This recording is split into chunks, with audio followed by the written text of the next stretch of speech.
Crianças, então vamos começar. Pessoal de casa, bem-vindo. Eu acho que tem o Nilson, tem a Patrícia, tem um meu amigo lá de Porto Seguro também. E aí o pessoal vai entrando com calma, né? Eu resolvi fazer dessa forma, colocando o slide aqui, porque aí é mais fácil para vocês visualizarem e o pessoal de casa também fica melhor para verem os vídeos, tá? Quem não estava na semana passada? Opa, muito bem-vindos, tá? A primeira aula já está lá no meu canal no YouTube. Então anota o nome do tio, tá? Bruno Tamancoldi aqui, ó, tá? Entra lá no YouTube, que já tem lá a primeira aula já gravadinha. Tem que ter um pouquinho de paciência, porque eu falo bastante, então a gente vai devagarinho, beleza?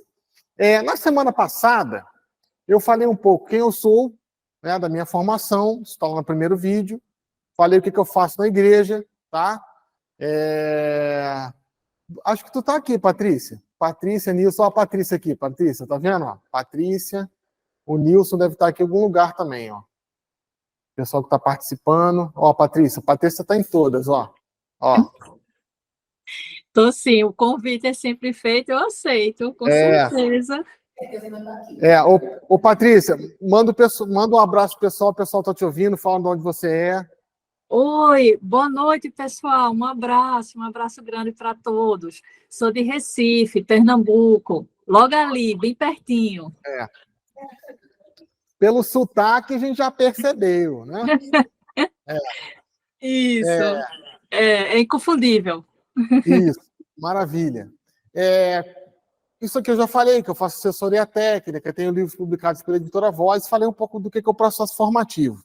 Toda aula eu vou fazer 5 minutinhos do que eu falei na aula anterior, para a gente pegar como se fosse lá uma série que mostra o capítulo anterior.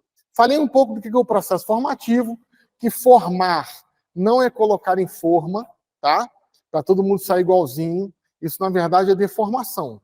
Na Igreja Católica, a gente quer uma unidade, sim, mas uma unidade diversa. Somos aqui 20 pessoas diferentes, tá? Ninguém é igual. A igreja não quer uma formatação. A igreja quer que a pessoa se forme.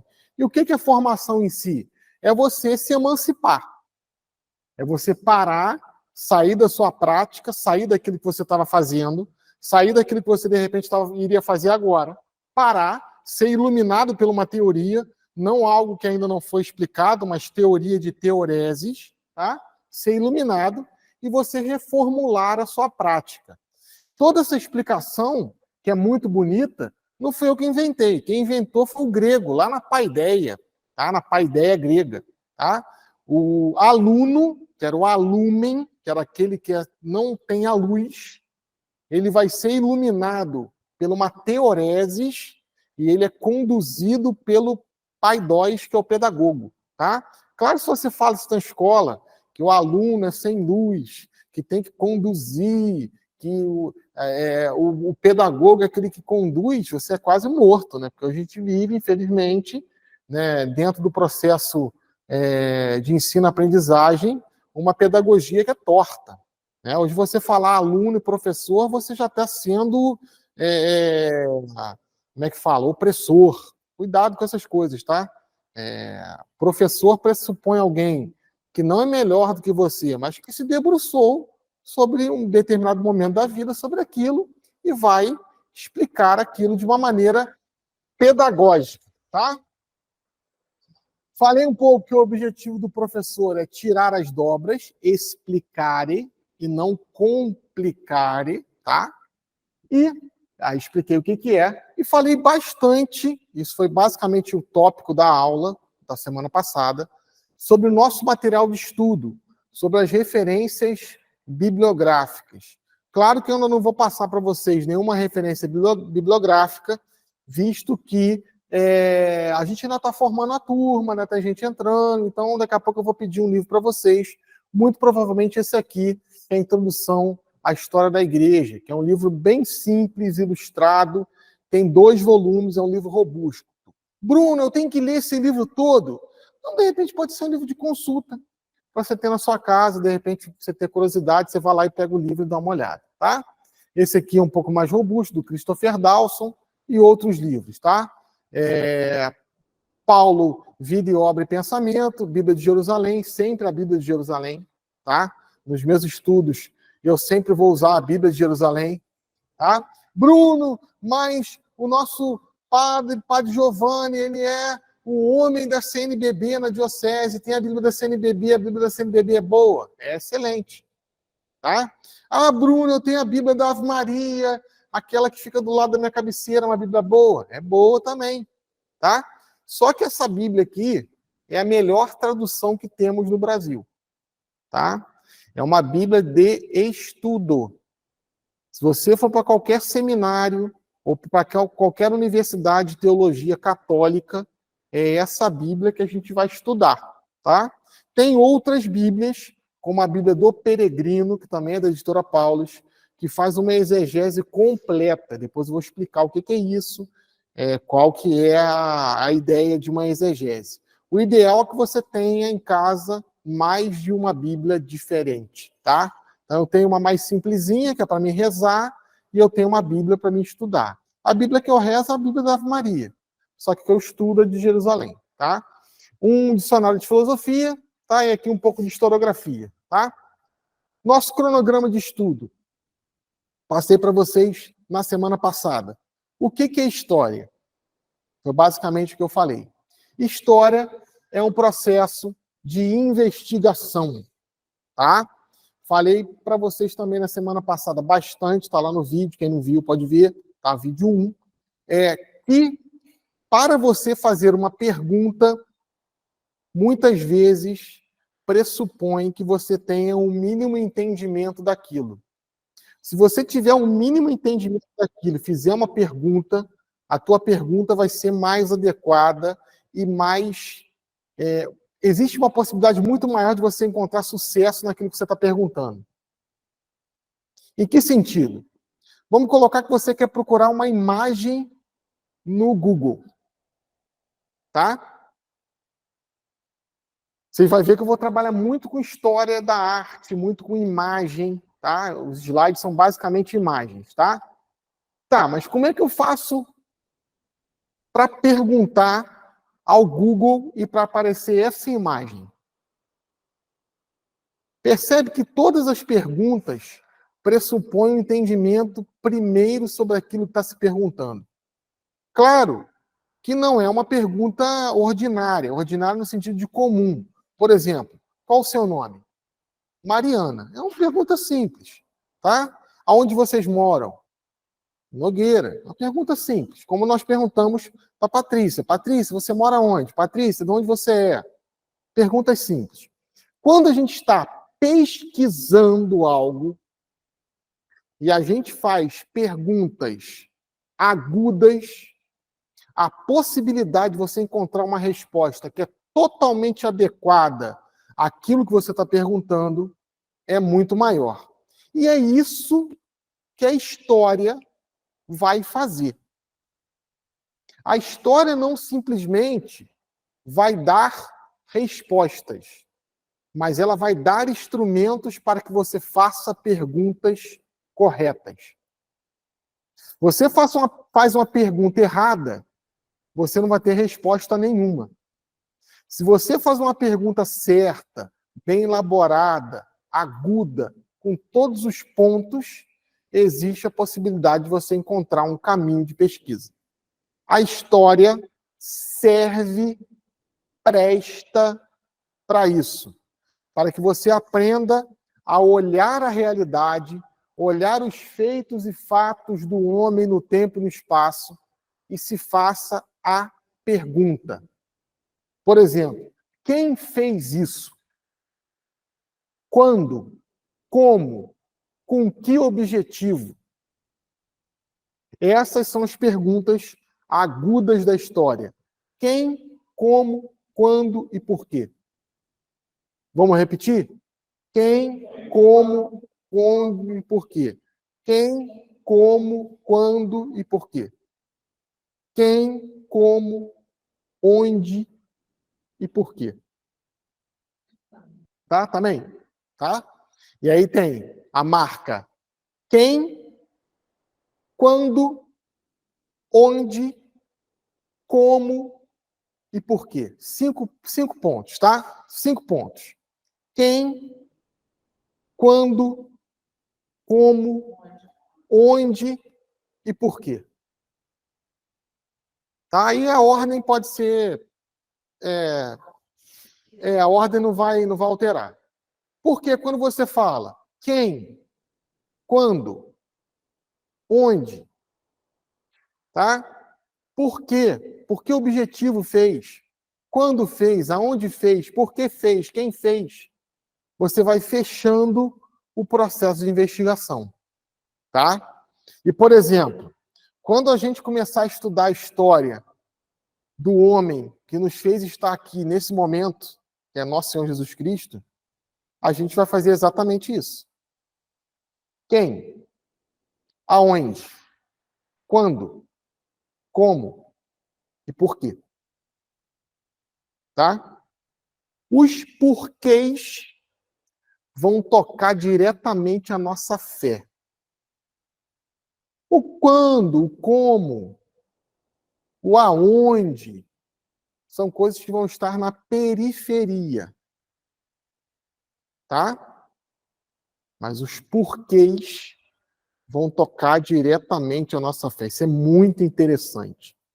Tá? Quem? Jesus. Aonde? Na Galileia. Quando? No tempo de Tibério César. Tá? Como? Pregando. Por quê? O porquê não está na lente da história.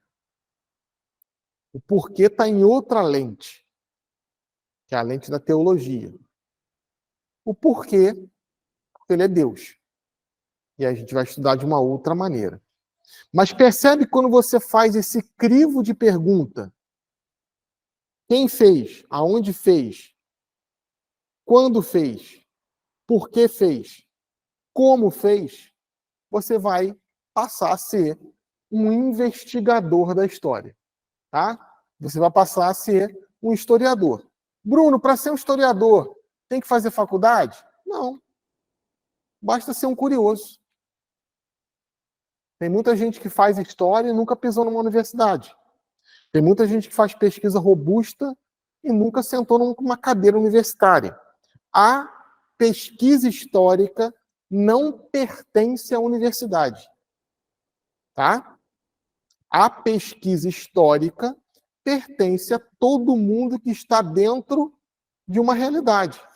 Se você está dentro de uma realidade, sem dúvida você é alguém que faz alguma coisa num determinado tempo, que é o quando, num determinado lugar, e tem os seus porquês. Então, todos nós somos protagonistas da história. Isso é sensacional, tá? Falei um pouco de uma definição clássica de história, tá? Que é a ciência dos homens no tempo e no espaço. Isso é história, tá? A ciência dos homens no tempo e no espaço. Ah, Bruno, mas o meu professor lá na faculdade, o meu professor no colégio falou que a história é a história das lutas de classe, é a história dos meios de produção. Está certo. Também, né? Quando você fala que a história é simplesmente a história da luta de classe e dos meios de produção, você meio que hipertrofia a história. Você tem que dar um passo atrás. Na verdade, a história é a história dos homens. Claro, os homens, de certa maneira, lutam. Sim, sem dúvida, desde que o mundo é mundo. Os homens são divididos em castas? Pode dizer que sim.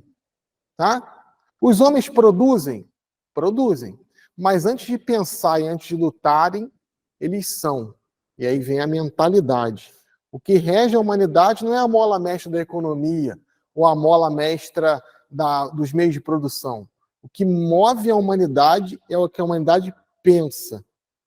Por isso que um dos temas mais interessantes que temos é a história das mentalidades. Tá? Percebe, crianças, que agora eu não estou falando nem de história da igreja. Eu estou falando de história como ciência. Tá? Deixa eu ver quem é o Altrazildo aqui que está chegando.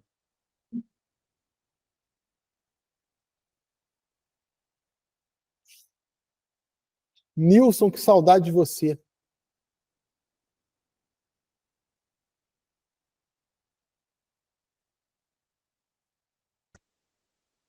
Acho que é a Fabiana. Isso, vamos lá, tá? E aí são as marcas. Falei disso aqui, né? O homem que vai administrar o fogo, o homem que vai fazer pinturas rupestres, tá? Falei que isso aqui é aproximadamente 2 milhões de anos atrás, tá? Que não é um homem como eu e vocês somos, tá? E isso aqui já é 6 mil anos atrás, tá? Olha como é que o homem saiu das cavernas e foi para a construção de vários monólitos. O que é um monólito, gente? É uma pedra só. Isso aqui não foi sendo encaixado. Não. Isso aqui é uma pedra só e as pessoas esculpiram isso na pedra. É genial, né? Como é genial... Oi? Então, Ramsés II. Tá? Ramsés, para quem me conhece um pouco mais, sabe que é o nome do meu gato. Tá? Pode entrar, criança. Pega a cadeira aqui, ó. Tá? Então, foi Ramsés II que fez, tá?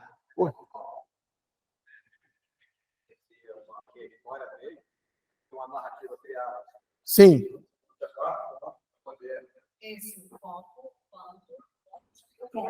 Isso, são os personagens, na verdade, né? A Andrea me perguntou assim, pessoal que está em casa, como é que eu faço para diferenciar o que é história e o que é lenda? Foi aquilo um pouco que eu falei de uma maneira diferente, né? O como, quando, quem, onde e por quê. E eu coloquei lá os personagens, o fato, o tempo e o espaço. Tá? Então, o personagem, que é o cara que vai fazer, o fato é aquilo que ele faz, é a ação, o tempo, quando e onde é o que ele faz. Se você consegue quebrar um desses tópicos, não é história, é uma lenda ou uma mentira. Por exemplo, as meninas que chegaram agora, qual o seu nome? Maria Laura. Você avisou a sua mãe que estava aqui, Maria Laura? Oi? Avisou seu pai? Tá. E se seu pai te ligar daqui a 5 minutos, tadinha da Maria Laura, né? Perguntando assim, Maria Laura, você está na aula do Bruno mesmo? Sim, pai, eu tô. Não, porque a sua mãe te viu passando de bicicleta tem uns 10 minutos ali na Praça de Nogueira. Se você estiver lá e não aqui, o que aconteceu? Uma mentira. Acabou a história. Percebe? A gente vai tentar fazer isso com Jesus. Tem como quebrar a história de Jesus? Por isso que a gente está aqui, percebe? Porque se fosse uma lenda, em algum momento da história, alguém já teria quebrado. Porque o processo de investigação vai fazer as perguntas de uma tal forma que eu vou encontrar a verdade sobre o personagem, sobre o fato, sobre o tempo. Percebe, gente, que a história é um instrumento para a teologia. Eu vou estudar história, eu vou perder a fé, um pouco eu falei semana passada, né? Ou não estudou história, ou nunca teve fé. Muito pelo contrário. A história vai te auxiliar a crer melhor. Porque você agora vai saber investigar, você vai saber perguntar, você vai aprender a inquirir. Tá? A olhar com os olhos de ver. O papel da história é esse. Falei para vocês, né? A gente parou mais ou menos aqui na semana passada, falando um pouco sobre como que o homem desenvolveu a escrita. Tudo que nós fazemos hoje acontece porque o homem desenvolveu a escrita, gente. Todo o processo de ensino, de escola, acontece porque o homem desenvolveu a escrita. Bruno, mas não tinha ensino antes da escrita? Tinha, mas não era sistêmico, né? De Jesus foi escrita muito depois, né? Enquanto ele estava ali com os apóstolos, né? Não tão depois não, tá? Por exemplo, São Paulo vai escrever, é o primeiro autor do Novo Testamento, tá? O primeiro evangelho é já um pouco depois, tá? Marcos dificilmente viu Jesus, tá? Marcos era discípulo de Barnabé, que era discípulo de Pedro, tá? E que se encontrou com Paulo. Paulo vai se converter aproximadamente no ano 34, 35. E a carta aos Tessalonicenses é no máximo 10, 12 anos depois da conversão dele. Então é rápido as escritas. Mas não é uma reportagem, percebe? Não é uma reportagem. Porque a cultura judaica, apesar de ter os manuscritos e a Bíblia judaica, era uma cultura muito oral. Por que os textos foram escritos? Porque eu quero converter o mundo grego e eu quero converter o mundo romano. E se eu não tiver um material escrito dessa história, não vai chegar até aqui. Se a gente não tivesse nenhum material escrito sobre Jesus, dificilmente a gente já estaria aqui. Por quê? A nossa matriz de pensamento é uma matriz greco-romana. A gente precisa de alguma coisa escrita. Se for só na oralidade, a gente não vai acreditar. Por quê? Nós não vivemos numa sociedade oral.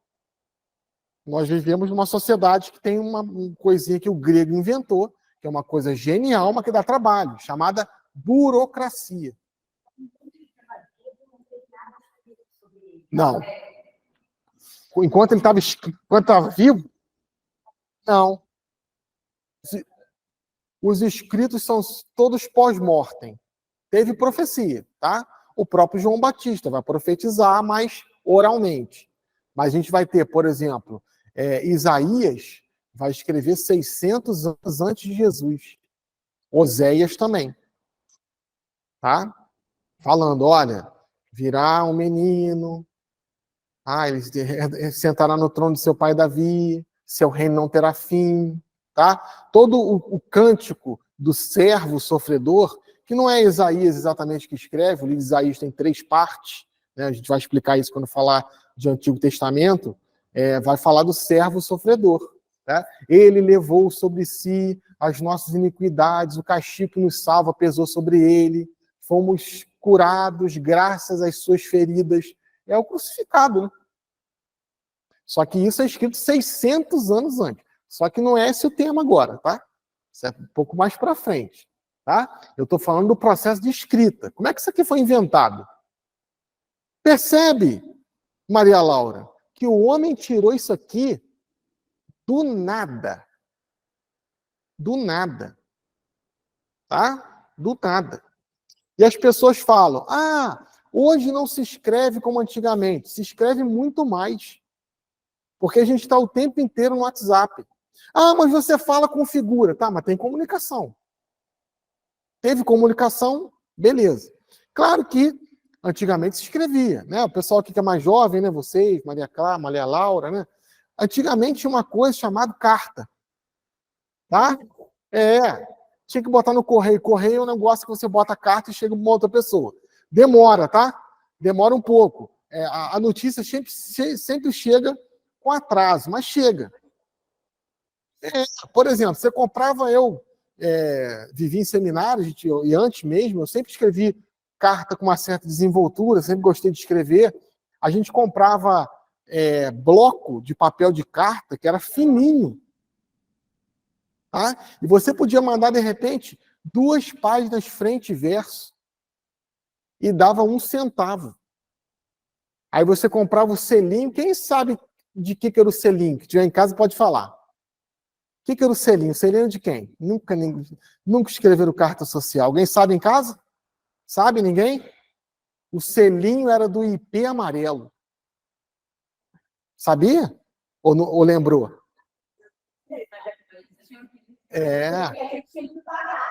1 centavo. Era o IP amarelo. Você comprava lá o selinho, que era a imagem do selinho, o desenho do selinho, era o IP amarelo, e era de 1 centavo. E você comprava lá, eu quero R$1 de selo. O cara te dava um blocão de selo, você ia colando nas cartas. Entendeu? As pessoas escreviam, tá? Sim. E outra coisa, se você estivesse namorando alguém ou querendo namorar alguém, como é que era a comunicação? Você mandava uma foto pelo WhatsApp, olha só como é que eu tô bonito, como é que eu tô bonito. Não!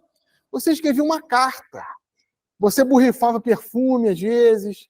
A menina passava batom, dava um beijinho na carta de batom. Ó, como é que a gente está velho. Tá? Gente, a comunicação escrita é uma das coisas mais geniais que o homem inventou. Tá? Claro que aqui eu já pedi para a gente tentar arrumar um quadro, tá? Para a gente poder rabiscar. O professor tem fetiche de quadro, né? Que tem sempre quadro. Quando você olha para a escrita, tá? A escrita, deixa eu ver alguma coisa escrita aqui, peraí. Ih, vai demorar para ter alguma coisa escrita. Ó, por exemplo, aqui, ó. O bom historiador se parece com o ogro da lenda. Aonde fareja carne humana, sabe que ali está a sua caça. Mark Bloch. Tá? Todo mundo está entendendo esse código? O bom historiador se parece com o ogro da lenda. Você consegue ler isso aqui? O bom historiador se parece com o ogro da lenda? Todo mundo consegue? De repente, por conta da visão, né? Todo mundo conseguiu? Por que você consegue ler aquilo ali? Porque você foi alfabetizado. Tá? Quem aqui é professora de educação infantil sabe que o processo de alfabetização é bem complexo. Por quê? Nós temos aqui o O, o B, o M, o H, o I, o S, o T, o O. Mas quem atribuiu esse nome a esse símbolo? O homem. E outra coisa, antes de ser símbolo, porque símbolo carrega um valor. O símbolo une. Por exemplo, o crucifixo é um símbolo que ele vai te remeter a uma união com uma coisa. Você olha para o crucifixo, você não lembra do Flamengo, você lembra de Jesus crucificado. Tá? Por isso que na Igreja Católica tem imagens. Você olha, você lembra. É uma questão didática, pastoral, de piedade cristã. Tá? Então o símbolo vai unir. Só que o símbolo já é algo avançado. O homem faz um rabisco, gente, e atribui um valor. E ele inventa. Ó, eu vou fazer esse rabisco aqui, e esse rabisco aqui vai ter um valor de A. E esse valor é um valor fonético. Cada desenho tem um som. E quando eu aglutino esse som a outros desenhos que têm outros sons, eu crio uma palavra. Gente, isso é muito complexo. Percebe? Sim. Ah, tem desenho que até hoje não foi decifrado.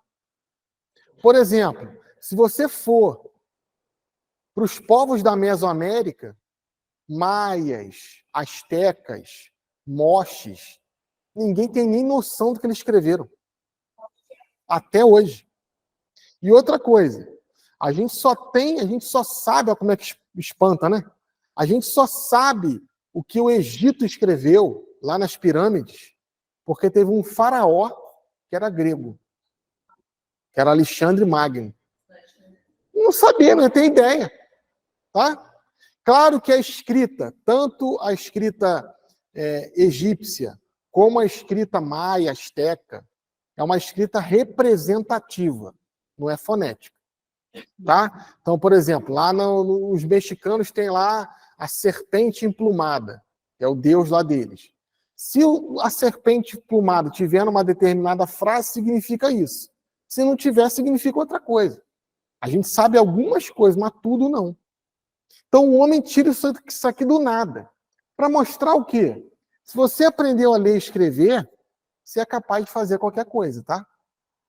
Muito complexo. Por exemplo, aqui a gente tem o ábaco, né? Não sei se eu botei aqui, acho que não. Aqui era o ábaco, né? O ábaco é para contar. A mesma lógica que tem na grafia, tem na matemática. Ao invés de eu atribuir um valor fonético ao símbolo, eu atribuo um valor unitário de coisa ao número. E é bem interessante porque se inventaram os números, né? A escrita também. A escrita nasce quando nasce a agricultura na história. Quando o homem começa a aprender a plantar, a tirar da terra o seu sustento. E eu preciso contar, eu preciso vender, eu preciso fazer comércio, aí surge a escrita e a matemática. A lenda de como surgiu a matemática na Arábia, claro, né, é que o camponês, tá, e o agricultor e o criador de ovelhas, ele tinha que, de certa maneira, administrar os seus rebanhos.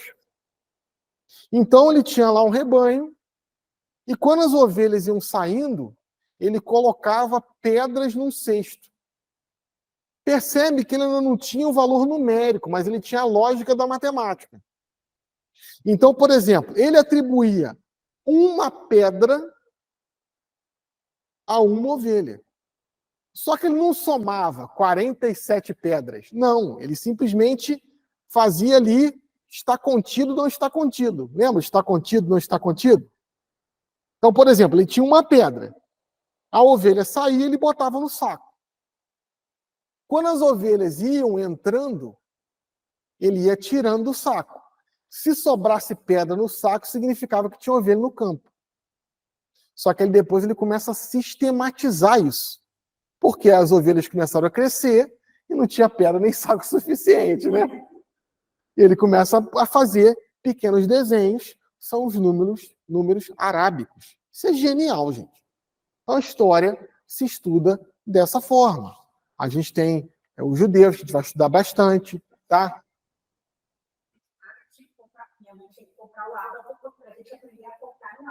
Sim, sim, fantástico. Hoje a criança não aprende nem tabuada, né? É outra lógica de ensino. Sim, sim, sim. Eu não estou falando que é pior ou melhor, não, tá, gente? Eu estou falando que é diferente, tá? Hoje o processo, por exemplo, história, na minha época, eu nunca tive uma aula de história assim. Na minha época, o professor lia o livro, tomava o ponto lá e você fazia atividade e ia embora. Tá? Ele lia o livro, explicava o que estava no livro muito mais ou menos. Como eu disse para vocês, eu tive muito bons professores, tá? Mas não era dessa forma, interativo, com imagem. O máximo de imagem que a gente tinha era num livro, muito mais ou menos.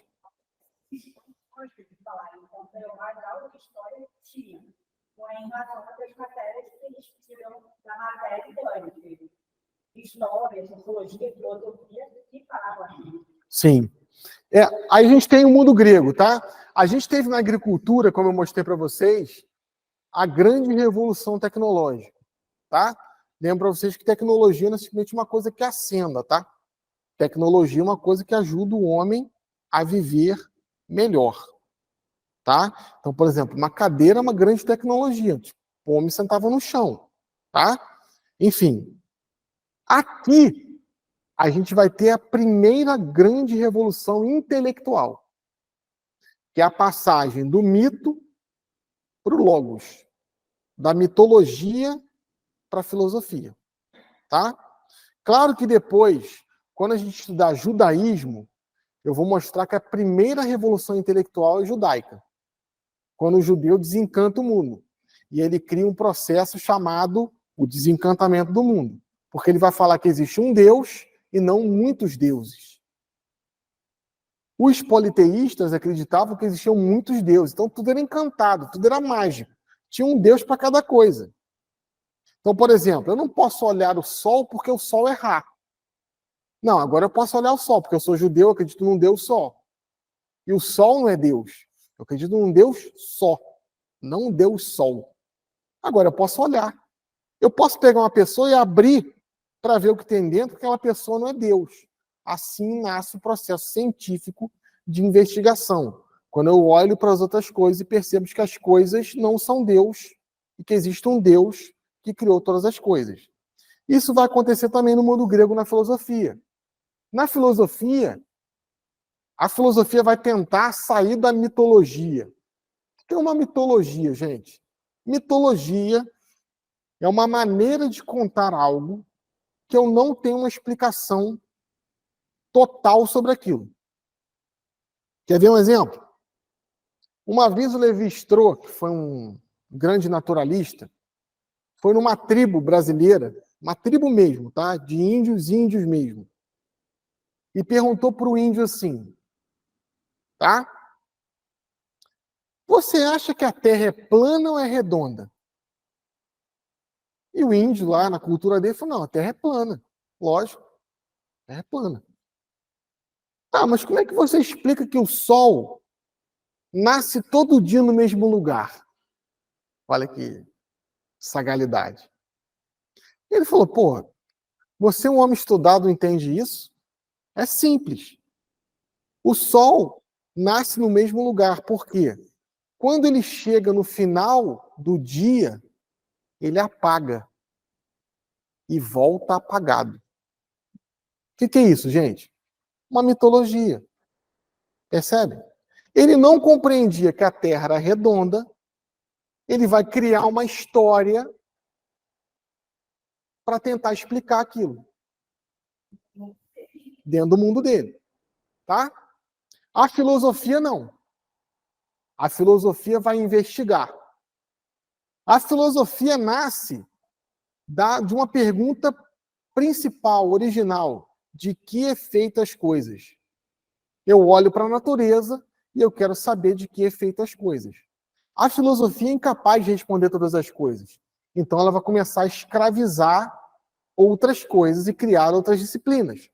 Por exemplo, qual que é a irmã mais jovem da filosofia? Quem sabe?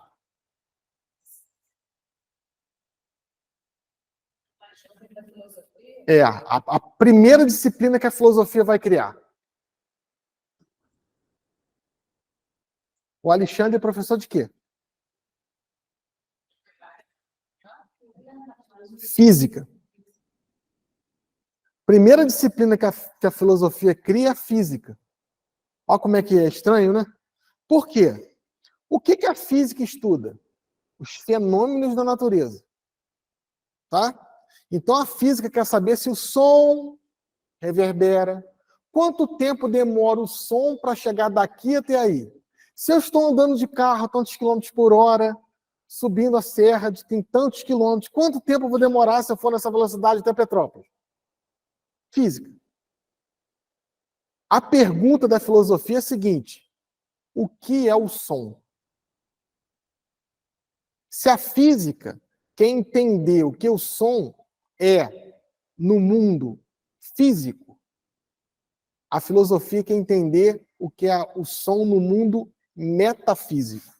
Só que ambos vão olhar para a mesma coisa. E aí a física vai perceber que ela também é incapaz de responder. E aí vai surgir a biologia. Vai perceber que o mundo é dividido em reinos: animal, mineral e vegetal. A biologia também vai perceber que ela também não consegue responder tudo, porque ela vai perceber que nos reinos tem ingredientes em cada reino diferente. E surge a química. Só que a gente tem que quantificar isso. Aí surge uma disciplina que não é nem disciplina, porque ajuda as outras disciplinas. É a matemática. Olha, isso tudo foi o grego que inventou. Quando estiver lá enrolada na química, física, na matemática, fala assim, meu Deus, quem foi o maldito que inventou isso? Foi o grego. Tá? Claro que tem as disciplinas também humanas. A base das disciplinas é Platão e Aristóteles, tá? Platão está assim. E Aristóteles está assim.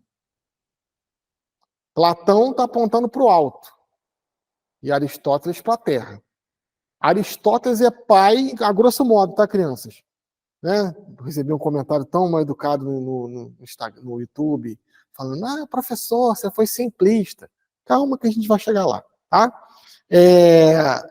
Aristóteles está apontando para a Terra, porque ele vai falar que todas as coisas estão na razão humana. E Platão está apontando para o céu, porque ele diz que todas as coisas vêm do mundo das ideias, de uma experiência que a gente teve em outro lugar. As disciplinas humanas, qual a primeira delas?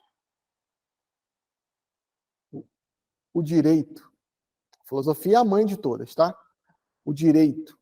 Porque eu quero saber conviver. Aí nasce todas as outras, tá?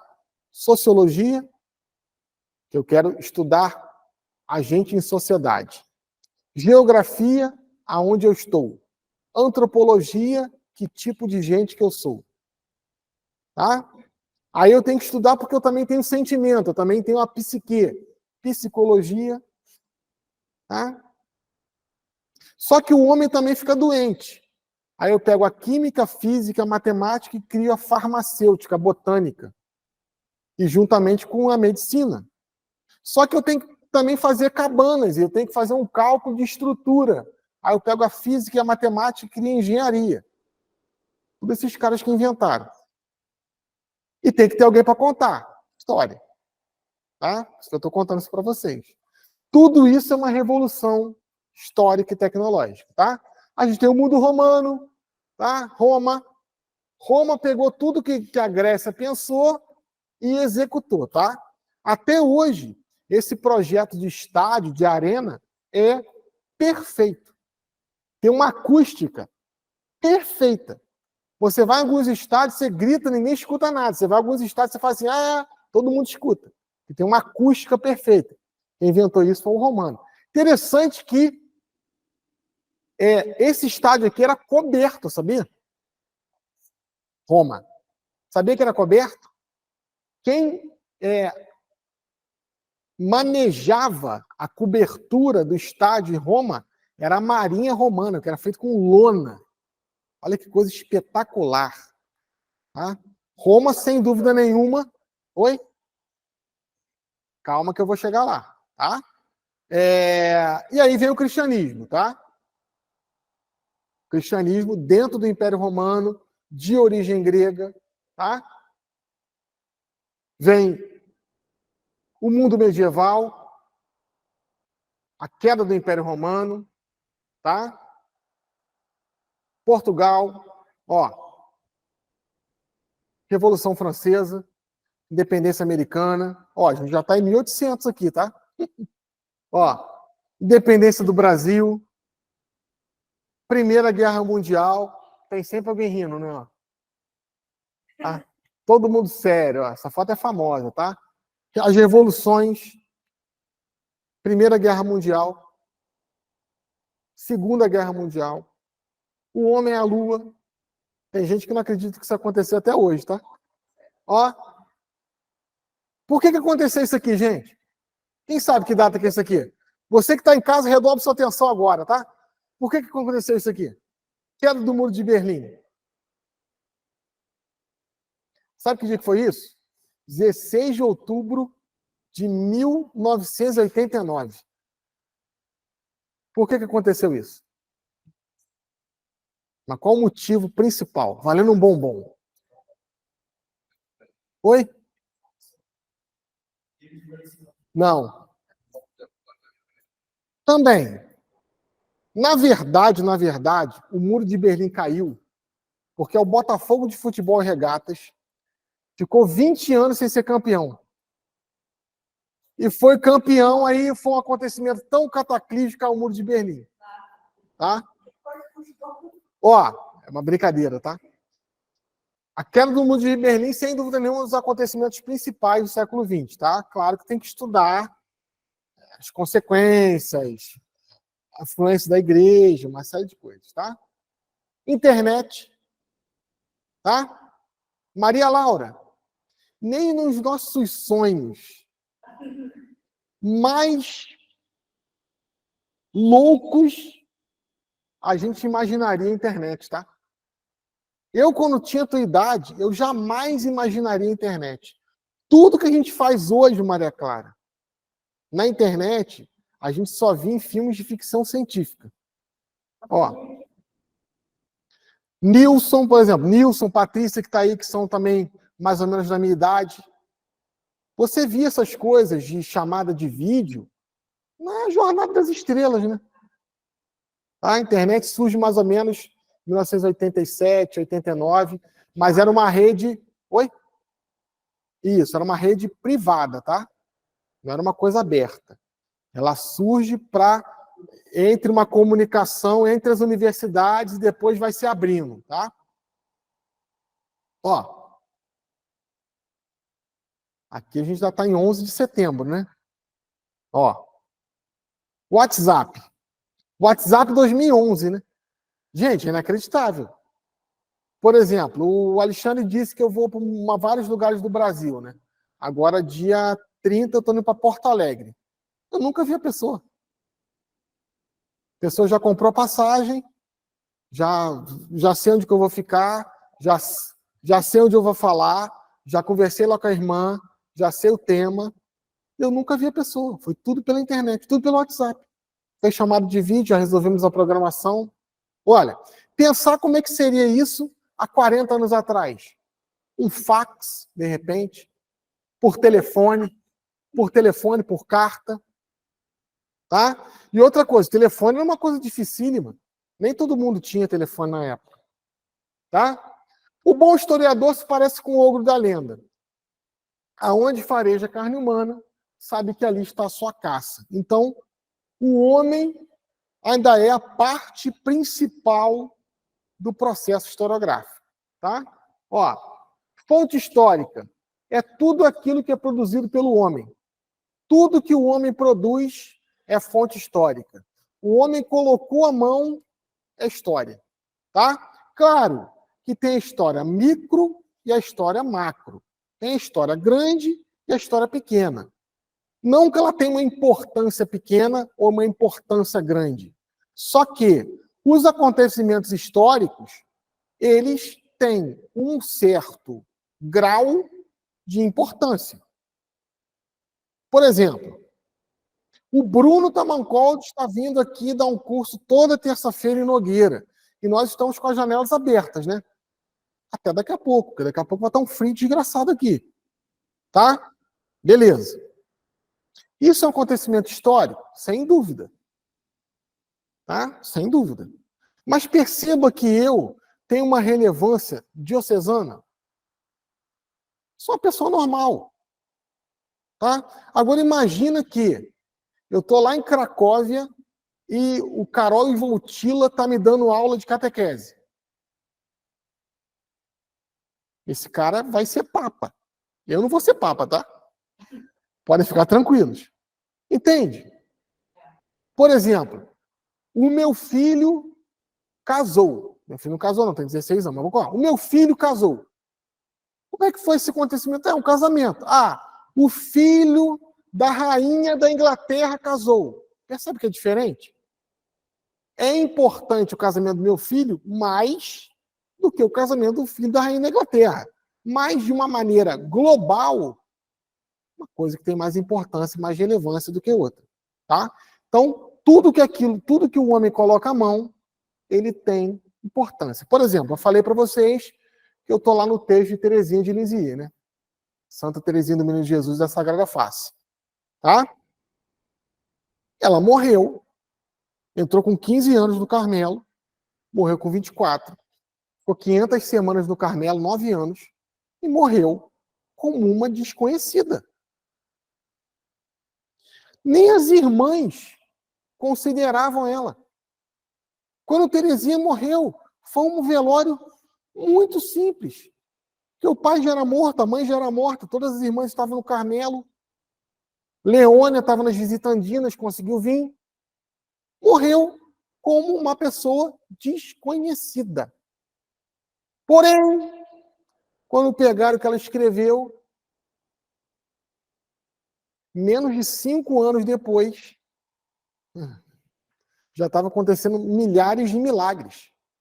No ano que foi publicado a História de uma Alma, que foi o tio dela que publicou 1000 impressões, passou 2 meses, o Carmelo teve que contratar uma pessoa porque recebia 500 cartas por dia. Tanto que as relíquias que estão no Brasil, vocês já viram que está numa urna bonita? Sabe quem fez aquela urna? O Brasil. Ó, até arrepia. 1908, o governo brasileiro mandou fazer uma urna para dar para Teresinha, para guardar os restos mortais. Por quê?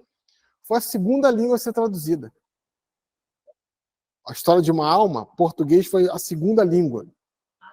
Francês, português. Depois foram traduzindo. Então, 1908, ela morreu em 1897. Tá? Ó, pertinho. Morreu como uma desconhecida, percebe? Que se ela não imagina que os escritos dela ficam perdidos. Ninguém ia saber quem é essa mulher. Ah, até acho que não existe, já foram traduzidos. Estou brincando. Já foram traduzidos para muitas línguas. Talvez o personagem católico mais lido, fora da Igreja Católica, inclusive.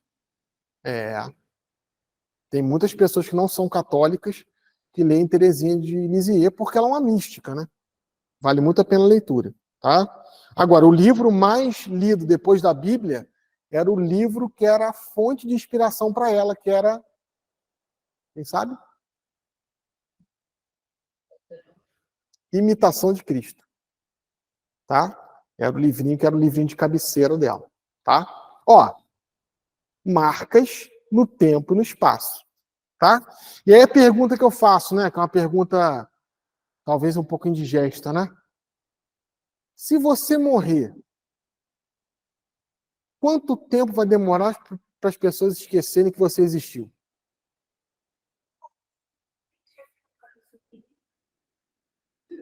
Será? Ô, Márcio, entra aí. Tá? Uma salva de palmas pro Márcio. Esse homem bonito, né, cara? Ó, homem bonito. Tá? Vocês não estão vendo, não, mas daqui a pouco o Márcio vai aparecer aqui. Um homem de 2 metros de altura. Meu amigo, meu professor. Meu chefe, às vezes. Me dá bronca. Tá? Quanto tempo vai demorar para as pessoas esquecerem? Márcio, quando tu morrer, quanto tempo as pessoas vai demorar para as pessoas esquecerem de você? Rápido. Por quê? Porque a nossa relevância é uma relevância pequena. Não para sua filha, não para o seu filho, não para o seu marido, mas em relação a agora. Por que a gente não se esquece de Jesus? Céus e terra passarão, mas a minha palavra não passará. Olha, quantas gerações já passaram? Quantas pessoas acreditaram primeiro que a gente já morreram acreditando? Como Teresinha. Teresinha viveu só 24 anos e adorou o Santíssimo Sacramento primeiro que a gente, né? Foi batizada primeiro que a gente. Creu em Jesus primeiro que a gente. Leu Agostinho de Hipona e Santo Antônio primeiro que a gente. Olha como é que é lindo ser católico. Olha como é que as histórias vão se conectando. Isso é muito bonito, tá? Desculpa se ficou um pouco pesado a gente dar essa introdução geral à história, é que isso vai servir de pressuposto quando a gente entrar verdadeiramente na temática, tá?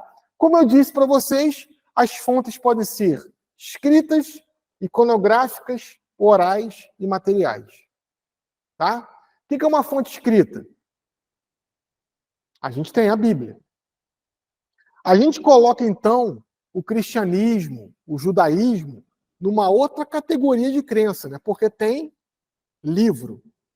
Uma fé, uma religião que não é baseada em livro é uma fé mais complicada de você defender, difundir e propagar. Existem fés e religiões que não têm livro? Sim. Tá? Claro que a teologia católica fala que uma fé que não tem livro é uma tendência religiosa e não uma religião. Porque para ser religião tem que ter livro, tem que ter doutrina, tem que ter ética, tá? Tem que ter comunidade e tem que ter oração. Se não tem livro, se só parte só de uma intuição, é uma tendência religiosa, não uma religião, tá? Bruno, então nesse crivo, a Igreja Católica admite que existem outras religiões, sem dúvida. Por exemplo, o judaísmo é uma religião, tá? O islamismo é uma religião. Tem tudo, tem livro, tem comunidade, tem doutrina, tem ética, tem oração, tá? Então é uma religião, tá? Fontes iconográficas, isso na Igreja Católica é muito importante. Eu estou para te dizer que é fundamental. O que é iconografia? Iconografia são as imagens, os desenhos, tá? As pinturas que foram feitas lá na catacumbas são iconografia cristã.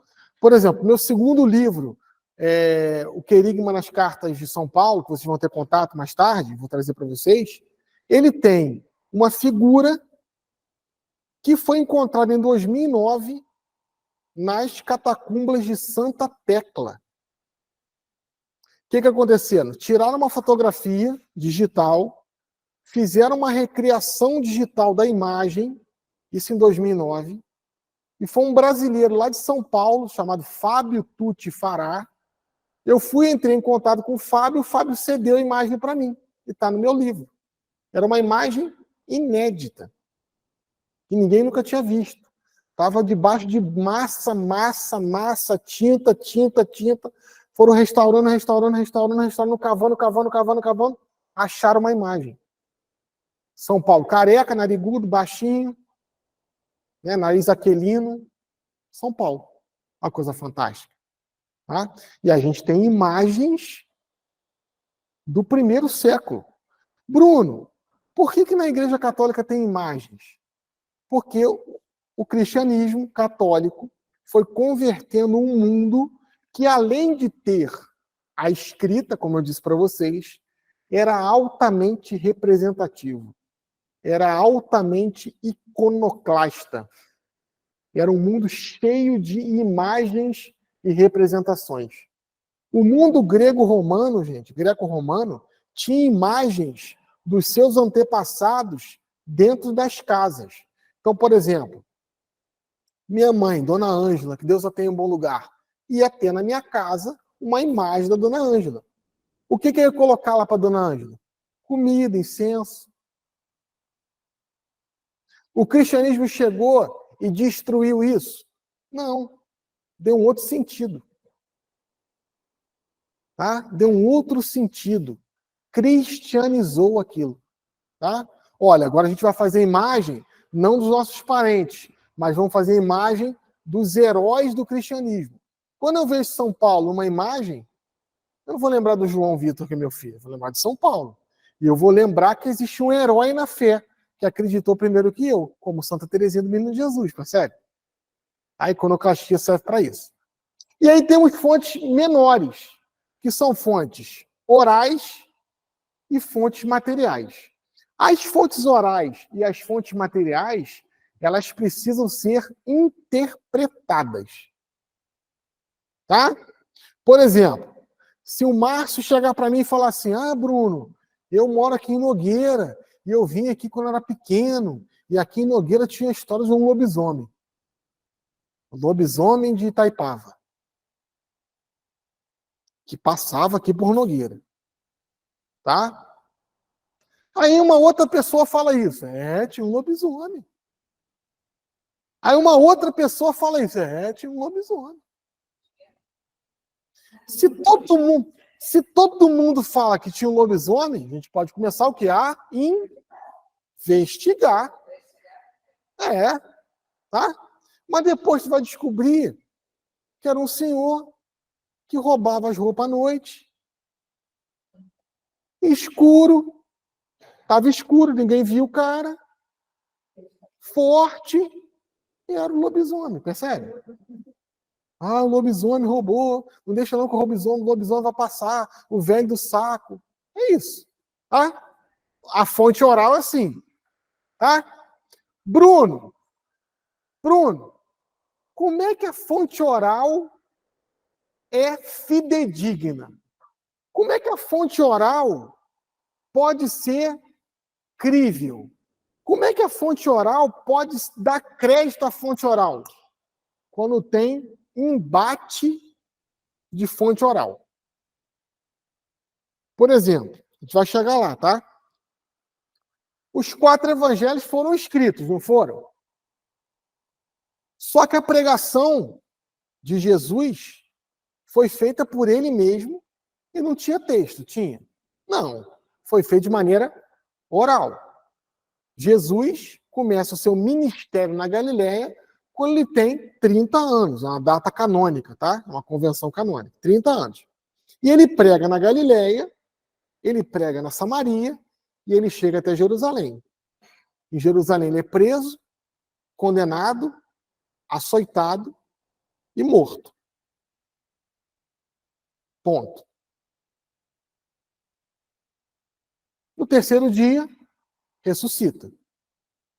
A pregação continua imediatamente após a ressurreição de Jesus. Então a pregação da pessoa de Jesus começa aos 30 e está até onde? Até agora. Não parou. Só que a pregação foi feita de maneira oral. E depois o oral passou para o texto. Como é que eu tenho certeza que o oral passou para o texto e que o oral é verdadeiro?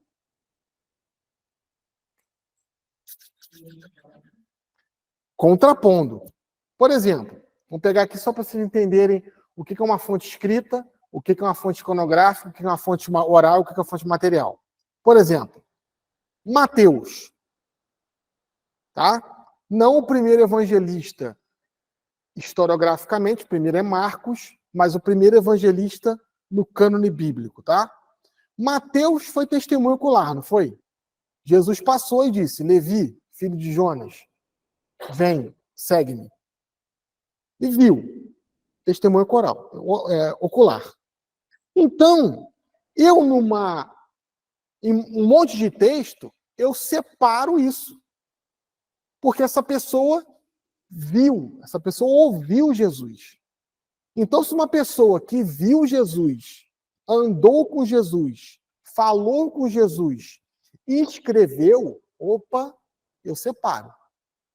Só que a gente vai descendo ou avançando na Bíblia, no cânone bíblico. Qual que é o próximo evangelista? Mateus? Marcos? Começa a ficar complicado, né? Por quê? Marcos viu Jesus? Marcos foi testemunho ocular? Não. Marcos era discípulo de Barnabé. Barnabé viu Jesus? Dificilmente. Dificilmente. Barnabé era discípulo de Pedro. Pedro viu Jesus? Aí começa o melhor do judaísmo, tá? Porque se Jesus estivesse no Brasil, gente, não teria um evangelho, tá? Porque cada um ia contar uma coisa. Se Jesus nasce no Brasil, até voar ele voaria. Como ele nasce no mundo judaico, a oralidade é uma coisa sagrada. Então, olha só, tá? Jesus contou para Pedro, que contou para Barnabé, que contou para Marcos, que escreve o evangelho exatamente igual o de Mateus, que viu e ouviu. Só que o que é mais genial? Marcos e Mateus não se conheciam.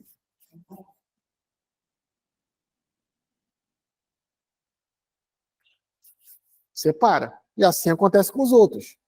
João foi testemunho ocular. Eram 4 horas da tarde. Lucas ainda é pior, né? Lucas é pior do que Marcos. Lucas é o seguinte: Lucas era discípulo de Paulo. Paulo não viu Jesus. Lucas não viu Jesus. Pedro viu Jesus. Jesus contou para Pedro, contou para Paulo, contou para Lucas, que escreveu o evangelho que é exatamente igual ao de Mateus, que viu. Separa. Essa é a contraposição que se fala da oralidade. Se alguém te contar uma história, você tem que perguntar ao outro lado. Tá? Para fazer uma contraposição. Se as duas histórias de pessoas diferentes se casam, opa, por isso que a melhor maneira de você elogiar alguém é você falar bem da pessoa que você quer elogiar para alguém que você gosta. Entendeu? Você não elogia a pessoa diretamente. Você pega uma pessoa que a pessoa gosta e você elogia. Pô, o Márcio é muito legal. Aí vem uma pessoa que o Márcio gosta, o José, que é filho dele. Eu vou faço um elogio ao Márcio e ao José. Aí o José fala, pô, o Bruno B te elogiou. Oralidade, tá?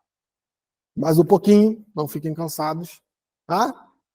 A interpretação da fonte histórica te dará, historiador, um retrato fiel do homem no tempo e no espaço. Sim, se você analisa a fonte histórica, você vai ter um retrato falado do que é o homem, tá?